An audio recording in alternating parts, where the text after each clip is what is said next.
Elisabeth Moreno, merci beaucoup d'être avec nous. Vous assistez à ces assises. On a entendu Clara Chapaz à l'instant qui a dit combien c'était important de se réunir pour parler du numérique. Vous partagez, j'imagine. Évidemment, Delphine Sabatier. D'abord, je suis ravie d'échanger avec vous et je suis encore plus ravie d'être ici à ces assises numériques parce que je trouve que la thématique qui a été choisie est extrêmement intéressante dans la mesure où, elle montre que le sujet du numérique, des technologies, de l'IA est un sujet de société qui occupe tous les espaces de notre vie et je suis admirative des expertises, des talents qui se sont exprimés au cours de ces 2 jours et qui nous montre que la santé, l'éducation, l'environnement, le social, enfin, tout est numérique aujourd'hui. Ouais. Et d'entendre les perspectives d'avenir sont à la fois réjouissantes et parfois inquiétantes. Ah, alors, qu'est-ce qui vous a inquiété? Peut-être sur le sujet des inégalités. On a eu des tables rondes qui ont évoqué ces sujets, de la diversité, l'IA et les femmes. Bah, il est évident que le numérique n'est pas neutre. Ouais. Et le numérique, c'est un outil fabriqué par les hommes pour les hommes, avec un grand H. Qu'est-ce que ça veut dire?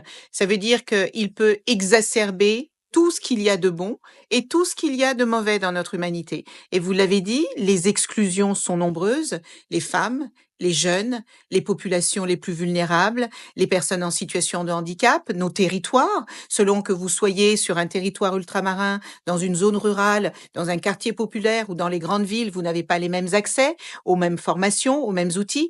Donc, je pense que c'est intéressant justement de mettre cela sur la table pour se poser la question de quel genre de numérique on veut. Et en posant la question de quel type de numérique on veut, on se pose la question de quelle société on a envie. Alors, Elisabeth Moreno, on a l'impression qu'on n'arrête pas de mettre ces sujets sur la table, de les évoquer ensemble et d'essayer de trouver des solutions.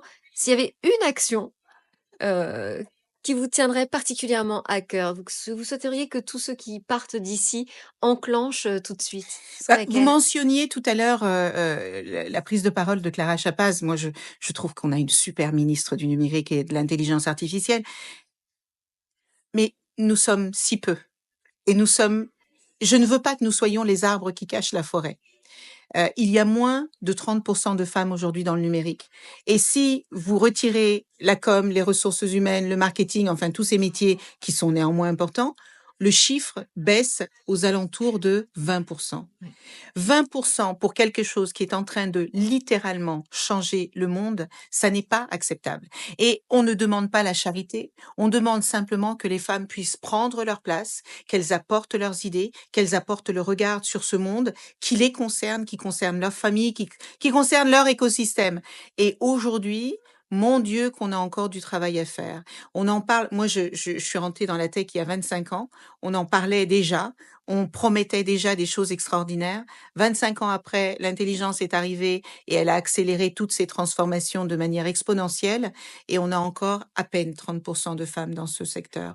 Donc si j'avais une demande, un souhait, Ouais. un vœu pour toutes ces personnes qui décident, parce que c'est ça aussi la beauté de l'Institute DigiWorld, c'est qu'il y a des personnes qui décident.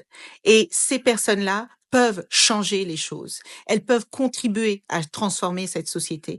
Donc, je leur envoie un message et je leur dis, messieurs, parce que c'est à vous que je m'adresse, faites changer les choses parce que nous avons besoin des femmes pour transformer ce monde numérique. Merci beaucoup. Merci à vous.